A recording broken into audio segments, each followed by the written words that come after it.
وزین اخلاقنا بالقرآن وادخلنا الجنة بالقرآن ونجنا من النار بالقرآن۔ قال اللہ تعالی وتبارک فی شان حبیبہ مخبرا وآمرا ان اللہ وملائکتہ یصلون علی النبی یا ایھا الذین آمنوا صلوا علیہ وسلموا تسلیما۔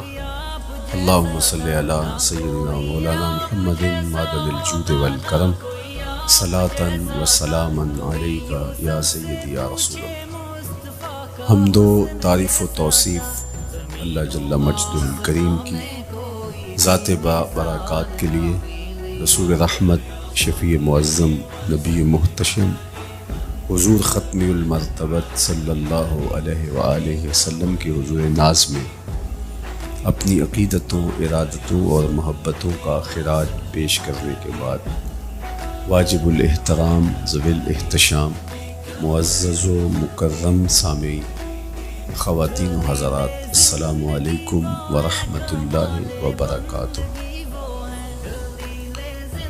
کتاب رحمت قرآن مجید میں اللہ جل شانہ نے ارشاد فرمایا، اے محبوب ارشاد کر دیجئے، فرما دیجئے،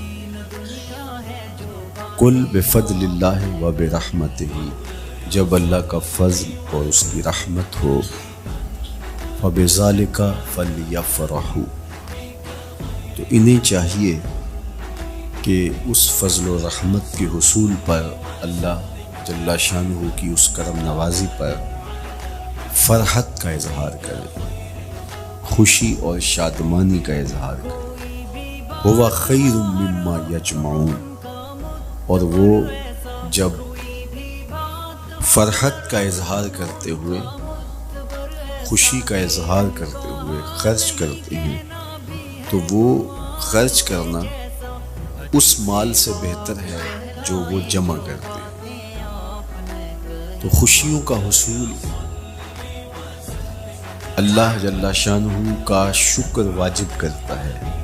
جب کوئی بھی خوشی ملے تو ہمارے اوپر ضروری ہوتا ہے کہ ہم اللہ کا شکر ادا کریں۔ شکریہ ادا کرنے سے نعمتیں اور زیادہ ملتی ہیں، اور شکریہ ادا نہ کرنے سے نعمتوں سے محروم کر دیا جاتا ہے۔ اور یہ انسانی فطرت ہے کہ جب اسے کوئی سرشاری ملتی ہے، جب اسے کوئی نعمت، رحمت یا راحت پہنچتی ہے، تو وہ اس پر خوش ہوتا ہے۔ قرآن مجید میں ایک مقام پہ فرمایا، وَإِذَا أَذَقْنَا الْإِنسَانَ مِنَّا رَحْمَةً فَرِحَ بِهَا، جب انسان کو ہماری جانب سے کوئی رحمت ملتی ہے تو وہ اس پہ خوش ہو جاتا ہے۔ آپ ایک چھوٹے سے بچے کی گال سہلائیں، اس کو ٹافی دیں، اس کے سر پہ شفقت سے ہاتھ رکھیں تو اس کا چہرہ کھل کے گلاب ہو جاتا ہے۔ ٹھٹھرتے ہوئے ماحول میں کسی کو روک کے گرم چائے پلا دیں تو اس کی طبیعت میں سرشاری آ جائے گی اور وہ آپ کا شکر گزار رہے گا۔ تو یہ انسانی فطرت ہے، اس میں مسلمان ہونا بھی ضروری نہیں ہے کہ کسی بھی شخص کو آپ کوئی شے عطا کرتے ہیں، اسے کوئی خوشی دے دیتے ہیں تو وہ اس سے بہت زیادہ سرشار ہوتا ہے۔ رحمتم منا، جو لفظ قرآن نے بیان کیے وہ ہے رحمتم منا، یعنی ہماری جانب سے اسے کوئی رحمت ملے۔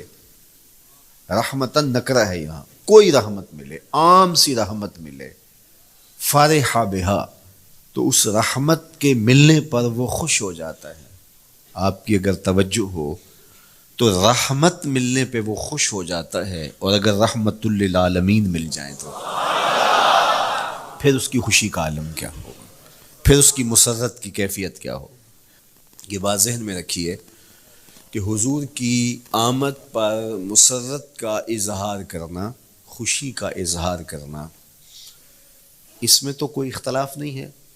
امت کا کوئی بھی طبقہ اس کا انکار نہیں کرتا کہ یہ خوشی کی بات نہیں ہے، خوشی کی بات ہے۔ ہر دور میں اور ہر علاقے کے اپنے اظہار کے سلیقے ہوتے ہیں اور طریقے ہوتے ہیں. اگر وہ شریعت کے مزاج سے متصادم نہ ہوں تو ان کو اختیار کرنے میں کوئی حرج نہیں ہے. پھر مرور زمانہ کے ساتھ بدلتے ہوئے تقاضے ہوتے ہیں. کسی زمانے میں تلواروں کے ساتھ، تیروں کے ساتھ لڑائی ہوتی تھی اور وہ جہاد اسلامی قرار پاتا تھا. آج کی لڑائی میزائلوں کے ساتھ اور ٹینکوں کے ساتھ ہے اور یہ بھی جہاد اسلامی قرار پاتا ہے. کوئی کہے کہ تیر و تفنگ کو چھوڑ کے، نیزہ و بالا کو چھوڑ کے، شمشیروں کو چھوڑ کے یہ میزائلوں پہ آ جانا، یہ ٹینکوں پہ اور یہ جدید آلات حرب پہ آ جانا، یہ دانش مندی نہیں ہے، یہ سنت سے انحراف ہے. تو میاں تو سنت کے مفہوم کو نہیں سمجھا. اس دور میں آلات حرب وہ تھے، بدلتے تقاضوں کے ساتھ آلات حرب یہ ہوئے، تو وہ بھی عین جہاد اسلامی تھا، یہ بھی عین جہاد اسلامی ہوگا. اسی طرح خوشی کے مختلف طریقے ہیں. کسی زمانے میں بالکل پرانے لوگ جانتے ہیں، جب کسی کے ہاں خوشی آتی تو وہ گڑ کی روڑیاں بانٹتا، یہ پرانا طریقہ. پھر اس کے بعد پتاشے بانٹنا شروع ہو گئے لوگ، پھر اس کے بعد وہ شکر پارے آ گئے، اس کے بعد پھر لڈو آ گئے، پھر موتی چور اور پھر نہ جانے کیا کیا. لیکن روح ایک ہی ہے. جو گڑ بانٹنے سے مسرت کا اظہار تھا وہی آج جدید جو ہمارے پاس مٹھائی کی اقسام ہیں ان کو بانٹنے سے بھی وہی مقصود ہے. کسی زمانے میں کسی کہ ہاں بیٹا ہوتا تو وہ گھر کے دروازے پہ پتے باندھ دیا کرتے تھے. یہ اس دور کی جھنڈیاں تھیں، اظہار کے لیے کس گھر میں خوشی آئی ہے. تو آج کے دور میں تو ہمیں پتے باندھے ہوئے نہیں ملتے. آج گھروں کے اندر ولادت مبارک کے یا مختلف طرح کے غبارے لگا دیے جاتے ہیں یا جھنڈیاں لگا دی جاتی ہیں. تو مختلف بدلتے ہوئے ادوار میں وہ طریقے ضرور بدلے، لیکن جہاں تک مسرت کا اظہار ہے وہ روح بعین ہی ہر دور میں، ہر علاقے میں، ہر جو ہے وہ کلچر میں موجود ہے. کسی بھی خوشی پہ مسرت کا اظہار، مسرت اور سرور اور کیفیت کا اظہار، یہ انسانی زندگی ہے. اسلام ہمیں مسرتوں کے اظہار اور شکرانے کی صورت کے بہت سارے طریقے دیے ہیں. اس میں سے روزہ رکھنا بھی ہے. ان طریقوں میں سے ایک طریقہ نوافل ادا کر کے شکر کا اظہار کرنا بھی ہے. خیرات بانٹ کے لوگوں کو کھانا کھلا کے مسرت کا اظہار کرنا ہے، لوگوں کو لباس پہنا کے مسرت کا اظہار کرنا ہے. اور اسی طرح دعوت ہے. مختلف مواقع پہ مختلف چیزیں ہیں. پیر کے دن حضور علیہ السلام روزہ رکھتے تھے. پوچھا حضور آپ پیر کے دن روزہ کیوں رکھتے ہیں؟ قال فیہ ولدت، کہا اس دن میں پیدا ہوا تھا. تو اپنی ولادت کا حضور دن پیر روزہ رکھ کے اللہ کے شکرانے میں دن گزارتے تھے. گو حضور علیہ السلام کی زندگی کا ایک ایک لمحہ رب کے تشکر میں بسر ہوتا ہے. لیکن حضور نے اس کی وجہ بیان کر دی کہ میں اس دن کا روزہ خاص طور پہ اس لیے رکھتا ہوں، فیہ ولدت، اس دن میری ولادت ہوئی تھی. اللہ اکبر. تو حضور کی ولادت اللہ کی بہت بڑی نعمت، اور اس پر شکرانہ خود میرے حضور نے ادا کیا ہے. علماء نے لکھا ہے کہ حضور کی ولادت کی خوشی یہ اللہ کی رضا کا سبب اور ذریعہ ہے. آپ نے سنا علماء سے کہ دین کا سب سے بڑا دشمن جس کا نام لے کے مذمت کی گئی وہ ابو لہب ہے. پورے قرآن میں کسی اور کافر کا ابو جہل کا نام بھی نہیں، عتبہ عتیبہ اور امیہ کا نام بھی نہیں ہے. لیکن نام لے کر کے مذمت اگر کسی شخص کی گئی وہ تو ابو لہب کی گئی. حضور علیہ الصلوۃ والسلام جب کوہ صفا پہ جلوہ فراز ہوئے، وَأَنذِرْ عَشِيرَتَكَ الْأَقْرَبِينَ، حکم ہوا پہلے قریبی لوگوں کو آپ اللہ کا ڈر سنائیں.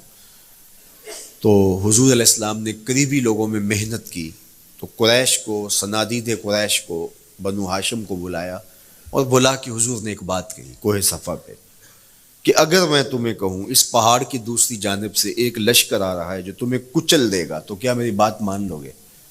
تو انہوں نے کہا اگر نظر نہ بھی آیا تو ہم کہیں گے ہم اندھے ہیں، آپ سچے ہو، ہماری نظروں کو پھیر لگ رہا ہے، آپ جھوٹ نہیں بول سکتے، ہم نے 40 سال آپ کے شب و روز دیکھے ہیں، تو کیسے ہم یہ گمان کر لیں؟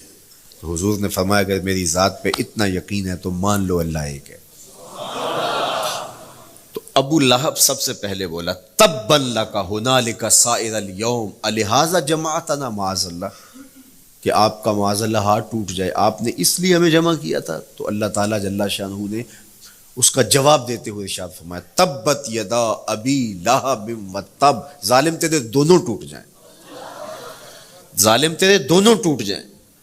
تو ابو لہب کا نام لے کے مذمت کی گئی، لیکن یہ بدترین قافیہ جب حضور کی ولادت ہوتی ہے تو اس کی لونڈی سویبہ اس کو جا کے خبر دیتی ہے کہ تیرے مرحوم بھائی کے گھر بیٹا پیدا ہوا ہے، تو یہ بہت خوش ہو گیا، اس لیے نہیں کہ نبی تشریف لائے ہیں، اس لیے کہ میرے مرحوم بھائی کے گھر میں چراغاں ہوا، تو بھتیجا ہونے کے ناطے اس کو ایک سرشاری اور خوشی ہوئی، اور لونڈی کے خبر دینے پر اس نے اشارے سے اس کو کہا جا تو آزاد ہے۔ اللہ اکبر۔ یہاں سے یہ بھی سمجھیں کہ حضور نے صحن کائنات میں قدم رکھا، غلاموں کو آزادی ملنے لگی، غلامی کی زنجیریں ٹوٹنے لگی، تو سویبہ کو کہا جا تو آزاد ہے۔ خیر ابو لہب کی ساری زندگی آپ کو پتہ ہے، لیکن جب مر گیا تو حضرت عباس رضی اللہ تعالیٰ عنہ کو خواب میں ملا، انہوں نے کہا سنا کیسی بیت رہی ہے؟ اس نے کہا سخت مشکل میں ہوں، ڈاڑھی تکلیف ہے، حضور کی مخالفت بڑی مہنگی پڑی، لیکن اتنا ہے کہ جب پیر کا دن آتا ہے جس انگلی سے اشارہ کر کے لونڈی کو آزاد کیا تھا اس سے ٹھنڈا اور میٹھا مشروب بھی ملتا ہے اور عذاب میں بھی کچھ کمی ہوتی ہے۔ شارع مسلم امام نووی کے استاد امام ابو شامہ جو بہت بڑا نام ہے حدیث میں، وہ فرماتے ہیں جب ایک کافر کو حضور کو نبی سمجھ کے نہیں بھتیجا سمجھ کے خوشی کرنے کا بھی صلہ ملتا ہے، تو ایک مومن جو حضور کا غلام ہے اور حضور کو امام اور مقتدا اور نبی رسول اور محبوب سمجھ کے خوشیاں کرتا ہے، اس کو اللہ کتنا کچھ عطا کرے گا۔ دوستاں را کجا کنی محروم تو کے بعد دشمنا نظر داری، جب تو دشمنوں کو اتنا دیتا ہے تو دوستوں کو کتنا عطا کرے گا۔ تو حضور کی آمد پر مسرت کا اظہار، بشاشت کا اظہار، یہ اہل ایمان کا طریقہ رہا ہے۔ ہاں جو اس کا انداز ہے، کسی کو نوافل میں زیادہ سرور ملتا ہے وہ نوافل کثرت سے پڑھ لے، کسی کو زیادہ سرور روزے میں آتا ہے تو وہ روزے رکھ کر کے اس شکرانے کو ادا کرے، کوئی ذکر کی مجلس سجا لے، مختلف طریقے موجود ہیں۔ حضور علیہ السلام تشریف لائے، صحابہ بیٹھے ہوئے تھے، صحیح مسلم میں روایت ہے، سنن نسائی میں ہے اور بھی کتب حدیث میں، محفل بپا تھی، تو حضور نے آ کہا ما اجلسکم، کیوں بیٹھے ہوئے ہو؟ تو جو انہوں نے جواب دیا وہ سنیے، جلسنا نذکر اللہ ونحمدہ علی ما ہدانا لدینہ ومن علینا بکا، حضور ہمارے بیٹھنے کا مقصود یہ ہے کہ ہم اللہ کا شکر ادا کر رہے ہیں اس بات پر کہ اس نے ہمیں ہدایت دین عطا کی، ومن علینا بکا، اور آپ کی صورت میں ہمارے اوپر احسان کیا، ہمیں آپ عطا ہوئے، اس پر اللہ کا شکر ادا کرنے کی مجلس سجائے بیٹھے۔ اب بات تو سادہ سی تھی، لیکن میرے حضور نے ان سے کہا کیا تم اس بات پہ قسم دے سکتے ہو کہ اسی لیے بیٹھے ہو؟ تو انہوں نے کہا جی ہم قسم دیتے ہیں، ہم اسی لیے بیٹھے، فرمایا اٹھاؤ قسم۔ تو صحابہ نے باقاعدہ قسم دی، ہم قسم اٹھاتے ہیں، ہمارے بیٹھنے کا مقصد یہ ہے کہ اللہ کا شکر ادا کر رہے ہیں اور آپ کی صورت میں جو انعام خداوندی ملا ہے اس پر اللہ تعالیٰ کا شکریہ ادا کر رہے ہیں۔ حضور نے باقاعدہ ان سے قسم لی اور انہوں نے باقاعدہ قسم دی۔ اب صحابہ کو حیرت تو تھی کہ یہ موقع قسم کا تو نہیں تھا، لیکن حضور نے قسم لی ہے، کیوں؟ حیرت و استجاب کی کیفیت تھی۔ حضور علیہ السلام نے فرمایا صحابہ میں تم سے جو ابھی قسم لی ہے یہ کسی تہمت کی بنیاد پر نہیں لی، یعنی تمہارے قول کی صداقت میں مجھے کوئی شک نہیں تھا کہ میں نے قسم سے تصدیق کی ہو، بلکہ اس کا سبب اور تھا۔ بعض اوقات قسم اس لیے کی جاتی ہے کہ کسی متردد ذہن کو مطمئن کرنا ہوتا ہے، اور بعض اوقات قسم واقعہ کی اہمیت کو بڑھانے کے لیے کی جاتی ہے۔ کوئی بندہ کہہ رہا ہے کہ جناب فلاں صاحب آ رہے ہیں ہمارے گھر میں، مہمان آ رہے ہیں، تو گھر کے اچھا کہتا ہاں قسم اللہ کی، تو اس کا یہ مطلب نہیں کہ اس کے شک ہوتا ہے، اس کی خوشی اور اس کی مسرت کے اظہار کو بڑھانے کے لیے وہ کہتا ہے کہ ہمارے گھر کے اندر آج فلاں آ رہا ہے، تو وہ کہتا اچھا کہتا ہاں ہاں قسم اللہ کی وہ آ رہا ہے۔ تو یہ متردد کا شک دور کرنے کے لیے قسم نہیں ہے، یہ بلکہ اس کی خوشی اور سرشاری کو پختہ کرنے کے لیے ہے۔ تو عربوں میں قسم مختلف وجہ سے کی جاتی تھی، تو حضور نے فرمایا یہ جو میں نے تم سے قسم لی ہے یہ کسی تہمت کی بنیاد پہ نہیں لی، بلکہ اس قسم کا سبب کیا ہے سنو۔ پھر حضور نے خود بتایا، فرمایا تم یہاں بیٹھے تھے، میں حجرے میں بیٹھا تھا، اتانی جبریل علیہ السلام، میرے پاس جبریل امین حاضر خدمت ہوئے، فاخبرنی ان اللہ یباہی بکم الملائکہ، تو مجھے انہوں نے خبر دی ہے، محبوب ذرا باہر تو نکل کے دیکھو، صحابہ تمہارے اس عمل پر اللہ فرشتوں میں ناز کر رہا ہے، اللہ فرشتوں میں فخر کر رہا ہے کہ دیکھو میں نے ان کو نعمت دی، کتنے قدردان نکلے، اس نعمت کا شکرانہ ادا کر رہے ہیں۔ اور آج اگر ہم اپنے گھر میں بیٹھ کے، اپنی مسجد میں بیٹھ کے حضور کی صورت میں انعام خداوندی کا شکریہ ادا کرتے ہیں تو اللہ کی رحمتوں سے بعید نہیں کہ اللہ فرشتوں سے کہے دیکھو صدیاں بیت گئیں، یہ آج بھی شکرانہ ادا کر رہے ہیں، اور یہ بات میری اور آپ کی بخشش کی ضمانت قرار پائے۔ تو حضور کی صورت میں جو انعام ہوا، حضرت حسان بن ثابت اکثر کہا کرتے تھے منا علینا ربنا ام بعث فینا محمدا، ہمارے رب نے ہمارے اوپر احسان کر دیا ہے کہ محمد عربی عطا کر دیے۔ ساری زندگی سجدے میں سر رکھ کے شکر ادا کرتے رہیں، حق شکر پھر بھی ادا نہ ہو۔ میں تو کہا کرتا ہوں ہمارے بدن پہ اتنے بال نہیں ہیں جتنے رسول اللہ کے احسانات ہیں، ہمارا بال بال قرض رسالت میں جکڑا ہوا ہے، ساری زندگی ان کے گیت گائیں۔ میں ایک رات کے میلاد کا صرف قائل نہیں ہوں کہ ایک رات میلاد کر لو اور پورا سال چھٹی، ساری زندگی حضور کا نام جپو، ساری زندگی حضور پہ درود پڑھو، لمحہ لمحہ حضور کے ذکر کا چراغاں کرو، صرف اپنے گھروں میں، اپنی چہار دیواریوں میں اور اپنے بازاروں میں جھنڈیاں ہی نہ لگاؤ، بلکہ دل کے ایک ایک فرد پہ نام محمد کی جھنڈی لگاؤ۔ صرف منڈیروں پہ چراغاں ہی نہ کرو، بلکہ دل کی اندھیر گلیوں میں بھی حضور کے نام کا چراغاں کرو، اندر بھی روشنی ہو باہر بھی روشنی ہو، حضور پہ درود پڑھو، حضور کا ذکر کرو، اپنے بچوں کو بٹھا کر کے حضور کے قصیدے سناؤ، حضور کی شانیں سناؤ، حضور کی سیرت بتاؤ انہیں، اپنے گھر کے ماحول کے اندر، اپنی مسجد میں، اپنی گلی میں، اپنے دوستوں میں حضور کا ذکر کرو۔ دوستوں آپس میں بیٹھو تو کہو یار اللہ کا کتنا کرم ہو گیا کہ اللہ نے ہمیں حضور عطا کر دیا۔ دوستوں میں بیٹھے جب یوں بات کرو گے تو اللہ کی رحمتیں کس قدر تمہارے اوپر برسیں گی۔ اپنی عقیدتوں کا اظہار کرو، وہاں کمیت نہیں دیکھی جاتی، وہاں کیفیت دیکھی جاتی ہے، وہاں مقدار نہیں دیکھی جاتی، وہاں معیار دیکھا جاتا ہے۔ وہ چہرہ اور چہرے کا تل نہیں دیکھتے، وہ بندے کا دل دیکھتے ہیں، وہ دیکھتے ہیں کون کس خلوص کے ساتھ محبت لے کر کے آیا ہے۔ شاہ ولی اللہ محدث دہلوی بہت بڑا نام ہے، تمام مکاتیب فکر کے نزدیک معتبر نام ہے۔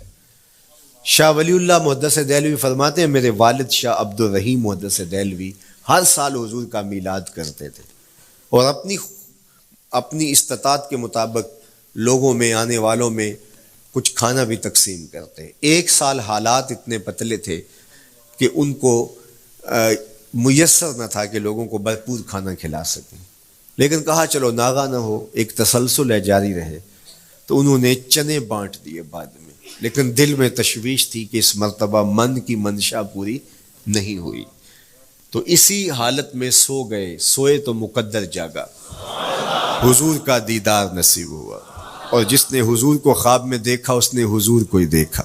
من رآنی فی المنام فقد رآنی، فرمایا جس نے مجھے خواب میں دیکھا اس نے مجھے ہی دیکھا۔ فإن الشیطان لا یتمثل بی، شیطان میری مثل ہو ہی نہیں سکتا، خواب میں آ کر بھی حضور کی مثل ہونے کا دعویٰ نہیں کر سکتا، جس نے مجھے دیکھا اس نے مجھے ہی دیکھا۔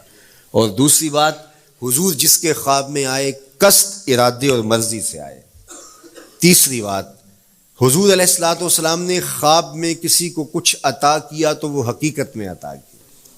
ویسے میں خواب میں کسی سے کچھ لیتا ہوں، آپ خواب میں کسی سے کچھ لیتے ہیں یا کسی کو کچھ دیتے ہیں تو وہ محض خواب ہوتا ہے۔ آپ نے کسی سے قرض لینا ہو تو وہ خواب میں آ کے ادا کر دے تو صبح اٹھ کے کھاتے سے نام کاٹ دیں گے؟ آپ کہیں گے خواب میں ادا کیا، بھوک میں تڑپتے سو گئے، رات عالی نسب ہوٹل سے کھانا کھاتے رہے، صبح بھوک محسوس کریں گے یا نہیں؟ خواب میں کھایا ہے نا۔ وہ کیا کسی نے کہا 100 بار میرے ہاتھوں میں تیرا دامن آیا، جب آنکھ کھلی تو اپنا ہی گریباں تھا۔ کچھ نہیں ہوتا، خواب محض خواب ہوتا ہے۔ لیکن اگر حضور کسی کو خواب میں کچھ عطا کریں، امام بوصیری سے پوچھو، رات چادر ملتی ہے، صبح اٹھتے ہیں کندھوں پہ موجود ہوتی ہے۔ حضور عطا کرتے ہیں تو حقیقت میں عطا کرتے ہیں۔ امام سخاوی نے القول البدیع میں لکھا ہے، ایک شخص حضور کے روضے پہ کھڑا ہے اور کیا کہتا ہے؟ آنا ضیفوں کا، میں آپ کا مہمان ہوں اور آپ کے ہوتے ہوئے کسی اور در پہ تو نہیں جانا۔ آقا جی میں تیرا ہو کے خیر منگاں در در دا، مریل کتا کیوں اخواواں ایڈے بختاں وردا۔ جب میں تیری چوکھٹ پہ ہوں تو کسی اور سے کیوں مانگوں؟ اور میرے امام بولے، کون دیتا ہے دینے کو منہ چاہیے، دینے والا ہے سچا ہمارا۔ کوئی جھولی میں چند ٹکڑے ڈال بھی دے تو ساری زندگی جتلائے گا۔ اللہ اکبر۔ عارف عبد المتین نے تو قلم توڑ دیا نا۔ اور جتنے بھی سہارے ہیں سبک کرتے ہیں، عزت نفس بڑھاتا ہے سہارا تیرا۔ ہر آسرا کمزور کرتا ہے لیکن نبی کا آسرا سر بلند کرتا ہے۔ کسی چودھری کا، خان وڈیرے کا مانگت سر اٹھا کے چل سکتے کہ میں فلاں کا مانگت ہوتا ہوں اور جس کو خیرات مدینے کی گلی سے ملی ہو؟ اسی لیے میرے امام نے مشورہ دیا، ٹھوکریں کھاتے پھرو گے ان کے در پہ پڑ رہو۔ قافلہ تو اے رضا اول گیا آخر گیا۔ وہ کھڑا ہی حضور کے روضے پہ اور کیا کہتا ہے؟ آنا ضیفوں کا، میں آپ کا مہمان ہوں اور آپ کے ہوتے کسی اور در پہ جاؤں؟ اللہ اکبر۔ یہ کہتے کہتے آنکھ لگ گئی۔ حضور خواب میں تشریف لائے، دائیں ہاتھ میں روٹی تھی، عطا کرتے ہوئے میں خذ لے لے۔ کہتا میں نے خواب میں کھانا شروع کر دی، ابھی آدھی روٹی کھائی تھی، پوری روٹی نہیں کھائی تھی، آدھی روٹی کھائی تھی کہ میری آنکھ کھل گئی۔ جب آنکھ کھلی تو دوسرا آدھا ٹکڑا میرے ہاتھ میں موجود تھا۔ وہ دیتے ہیں تو حقیقت میں دیتے ہیں۔ تو شاہ ولی اللہ محدث دہلوی فرماتے ہیں کہ میرے والد شاہ عبد الرحیم محدث دہلوی نے خواب میں حضور کو دیکھا، اور چونکہ دن یہ عمل گزرا تھا اور کہ مہمانوں کو خاطر خواہ تواضع نہیں کر سکا تھا، تو حضور کے سامنے انواع اقسام کی چیزیں پڑی ہیں، ان میں میرے والے چنے بھی موجود ہیں اور ان کے ساتھ شفقت فرما رہے ہیں۔ تو یہاں معیار دیکھا جاتا ہے، مقدار نہیں دیکھی جاتی، یہاں کمیت نہیں دیکھی جاتی، کیفیت دیکھی جاتی ہے۔ یہاں چہرے اور چہرے کا تل نہیں دیکھا جاتا، یہاں آنے والے کا دل دیکھا جاتا۔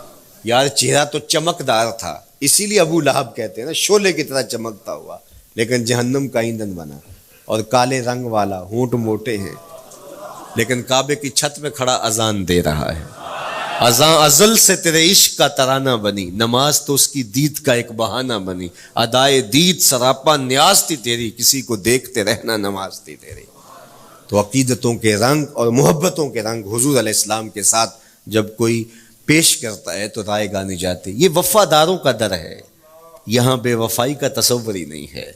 وہ ہاتھ پکڑتے ہیں تو پھر چھوڑتے نہیں ہیں، اس لیے ان سے محبت کا ربط قائم کیجیے، اپنی اولادوں کو حضور کا پیار سکھائیے، اپنے گھروں میں میلاد کیجیے۔ لازم نہیں ہے کسی عالم دین کو بلاؤ، آپ اپنے گھروں میں حضور علیہ السلام پر درود پڑھیے گا، بچوں کو بٹھائیے گا اور حضور کی سیرت کا کوئی واقعہ ان کو سنائیے گا۔ صحابہ اپنے بچوں کو بٹھا کر کے حضور کی سیرت بتایا کرتے تھے، حضور کا نقشہ بتایا کرتے تھے، حضور کے شمائل ذکر کیا کرتے تھے۔ اور کوئی صحابی ملتا تو تابعین جمع ہو جایا کرتے تھے اور اسے پوچھتے تھے، اچھا بتاؤ حضور کی صورت کیسی تھی، زلفیں کیسی تھی۔ یہی میلاد ہے نا۔ میلاد میں حضور کے فضائل کا ذکر ہوتا ہے، شمائل کا ذکر ہوتا ہے، خصائل کا ذکر ہوتا ہے۔ اور موسم حج کا ہے، ایک اونچے ٹیلے پہ حضرت سیدنا ابو طفیل چڑھ گئے، یہ آخری صحابی ہیں، اس کے بعد کوئی صحابی نہیں، آخر میں سب سے آخر میں فوت ہوئے 110 ہجری میں، حضور کے وصال کے 100 سال بعد تک زندہ رہے۔ اونچے ٹیلے پہ چڑھ گئے اور لوگوں کو کہا، لوگوں آؤ، اس وقت روئے زمین پہ میرے علاوہ کوئی نہیں جس نے حضور کو دیکھا ہے، بس انہی آنکھوں نے حضور کو دیکھا ہے۔ کیا ناز ہے، میرے ایک استاد ہوتے تھے سر محمد علی حاشر، اللہ ان کی قبر پہ رحمت نازل کرے، تو وہ بڑے بڑے مشاہیر اہل سخن سے ملے تھے، تو وہ بات کرتے تھے. میں مولانا ظفر علی خان کا مصاحب رہا ہوں، میں نے اقبال کو دیکھا ہے. داغ دہلوی نے اپنے شاگردوں سے کہا تھا آنے والی صدیاں تم پہ ناز کریں گی، اے لوگو تم نے داغ کو دیکھا، تم نے داغ سے باتیں کی ہیں. یار جس نے داغ دہلوی کو دیکھا ہے وہ تو ناز کریں، جس نے اقبال کو دیکھا ہے وہ تو فخر کریں، جو مشاہیر اہل سخن کے پاس بیٹھتا رہا ہے وہ تو فخر کریں، اور جس کی آنکھوں نے جمال محمد عربی دیکھا ہے وہ اپنے مقدر پہ ناز کیوں نہ کریں. تو کہا لوگو آؤ اس وقت روئے زمین پہ میرے علاوہ کوئی نہیں جس نے حضور کو دیکھا ہو، آؤ مجھ سے حضور کی باتیں سنو. لوگ جمع ہو گئے اور کہا صف لنا رسول اللہ، تم نے حضور کو دیکھا ہے تو بتاؤ حضور کیسے تھے. تو حضرت ابو طفیل نے 3 لفظوں میں میرے حضور کا حلیہ بیان کیا، یاد کر لو. حضرت ابو طفیل نے کہا کان رسول اللہ صلی اللہ علیہ وسلم ابیض ملیحا مقصدا. ایک تو چٹے رنگ کے تھے، ایک تو حضور کا رنگ گورا تھا، دوسری بات ملیحن حضور کا حسن نمکین تھا، اور تیسرا مقصدا حضور متوازن تھے، نہ قد لمبا نہ قد پست، سوا صدر والبطن سینہ اور پیٹ برابر، لیسا بالطویل الممغط ولا بالکثیر المتردد، نہ پست کے عجیب دکھائی دیں نہ اتنے لمبے کے عجیب لگیں بلکہ درمیانہ قد. لیکن اذا جامع القوم غامرہم، سن لو حضور کا قد تو درمیانہ تھا لیکن جب لوگوں کے درمیان چلتے حضور کے کندھے لوگوں کے سروں سے اونچے دکھائی دیتے. یہ اللہ نے شان دی اپنے محبوب کو. مکھ چند بدر شاہ شانی، متھے چمک دی لاٹ، کالی زلف تے اکھ مستانی.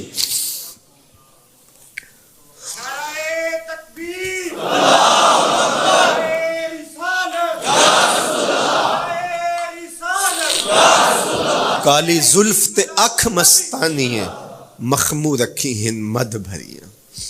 میں آپ کو مدینے کی گلی میں لے جانا چاہتا تھا کہ حضور علیہ السلام کی جب آمد ہوئی تو اہل مدینہ نے کس طرح جلوس نکالا، وہ عقیدتوں کے کیا رنگ تھے. لیکن وقت سمٹ گیا. لیکن اتنا سن لو کہ جب حضور تشریف لائے تو جنوبی سمت سے حضور آئے تھے. جب انہوں نے دیکھا نا تو اچانک ودا کے پہاڑوں کی اوٹ سے حضور دکھائی دیے. تو سیاہ پہاڑ ہیں تو ان سے جب حضور کا چمکتا ہوا چہرہ دکھا نا تو بے ساختہ انہوں نے کہا طلع البدر علینا، وہ دیکھو چاند چڑھ گیا ہے. طلع البدر علینا، وہ دیکھو چاند چڑھ گیا.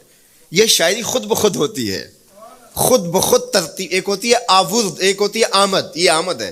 طلع البدر، وہ دیکھو چاند چڑھ گیا. من سنیات الوداع وجب الشکر علینا. مورخ اسلام حفیظ جالندری نقشہ کھینچتے جنوبی سمت سے اٹھا ایک نوری غبار آخر. جنوبی سمت سے اٹھا ایک نوری غبار آخر، سواد شہر میں داخل ہوا ناکا سوار آخر. زباں پر اشرق البدر علینا کی صدائیں تھیں، دلوں میں ما دعا للہ دائی کی دعائیں تھیں. نبوت کی سواری جس طرف سے ہو کے جاتی تھی، درود و نعت کے نغمات کی آواز آتی تھی. کہیں معصوم ننھی بچیاں تھیں دف بجاتی تھی، رسول پاک کی جانب اشارے کر کے گاتی تھی اور کہتی کیا تھی، ہم ہیں بچیاں نجار کے عالی گھرانے کی، خوشی ہے آمنہ کے لال کے تشریف لانے. خوشی ہے آمنہ کے لال کے. عجیب رنگ بکھرے ہوئے تھے. حضور نے جب بچیوں کو دیکھا تو فرمایا تم مجھ سے محبت کرتی ہو؟ انہوں نے کہا ہم دل و جان سے آپ سے پیار کرتی ہیں. تو حضور نے فرمایا واللہ انا احبکن، اللہ کی قسم میں بھی تم سے پیار کرتا ہوں، میں بھی تم سے پیار کرتا ہوں. لوگ گھروں کو سجائے بیٹھے، ہلم الینا یا رسول اللہ الی العدد والعدۃ والمنع. حضور آ جاؤ نا، آ جاؤ، ہمارے پاس اسلحے بھی ہیں، کسی نے حملہ کیا توڑ کے رکھ دیں گے. ہمارے بڑے بڑے گھر ہیں، مہمان آئے سنبھال لیں گے، رک جاؤ نا ہمارے گھر. اب اتنے چاہنے والے ہوں تو کس کو پذیرائی دیں. حضور اونٹنی کی مہار گردن پہ ڈالتے، فرماتے خلو سبیلہا ناقتی مامورۃ من اللہ، اس کی راہیں چھوڑ دو، یہ اللہ کے حکم کی پابند ہے. کہتے ہیں لوگوں نے اونٹنی کو چارہ دکھانا شروع کر دیا کہ چلو اونٹنی بیٹھ جائے. اللہ اکبر. پانی ہڑا نو لوڑ کی راہ براندی. پہنچے آپ دریار سرکار یارا. یار جب محبت پیدا ہوتی ہے یار منانے کے ڈھنگ بھی سیکھ لیے جاتے ہیں. محبت بتا دیتی ہے محبوب کو کیسے منانا ہے. لیکن حضور فرماتے ہیں خلو سبیلہ ناقتی مامور. راہیں چھوڑ دو, میری اونٹنی اللہ کے حکم کی پابند ہے. یہ سبز چاروں کے لالچ میں آنے والی نہیں ہے. چھوڑو اس کا راستہ. اللہ اکبر. جب بنو نجار کے محلے سے حضور گزرے, یہی بچیوں نے تالا البدر علینا پڑھا تھا, اور یہی محلہ حضور کے ننیال کا محلہ تھا. انہوں نے جو لفظ کہے, امام صالحی نے, اللہ ان کی قبر پہ کروڑوں رحمتیں نازل کرے. سبل الہدا والرشاد میں نے کئی مرتبہ یہ مقام پڑھا ہے. باب الہجرہ مسلم شریف باقی کتب حدیث میں بھی ہے, لیکن امام صالحی نے بہت ساری احادیث جمع کی ہیں, اور انہوں نے یہاں جو منظر بیان کیا ہے, انہوں نے جو لفظ کہے نا, جب حضور آئے بنو نجار کے محلے سے گزرنے لگے تو ذرا لفظوں کی چاشنی دیکھیے, ان لفظوں سے ٹپکتے شہد کو دیکھیے. تو انہوں نے آگے بڑھ کے حضور کو دعوت دی, اور لفظ کیا کہے, حلم الی اخوالک یا رسول اللہ الی العدد والعدۃ والمن. حضور ادھر تو رک جاؤ, یہ تو آپ کے ماموں کے گھر ہیں, یہ تو آپ کے ننیال کا محلہ ہے. لیکن حضور نے فرمایا کہ بس میری راہیں چھوڑ دو. پھر اونٹنی جا کے کہاں بیٹھی, نیویاں دا پرونا ہے میرا نبی. کوٹھیاں تے چڑھے ویخ دے رہ گئے. سہل اور سہیل دو یتیم بچے تھے, اور ان کی خالی جگہ پڑی تھی. جا کے اونٹنی وہاں بیٹھ گئی. اٹھایا گیا, پھر بیٹھ گئی. قریب ترین مکان حضرت ابو ایوب انصاری کا تھا. دوڑے آئے, سامان اتارنے لگے. کہا حضور اونٹنی کو اب نہ اٹھاؤ, اب تو میرے وقت جاگ پڑے ہیں. پھر ان کی کیفیت کیا تھی, امروز شاہ شاہاں مہمان شدست مارا. امروز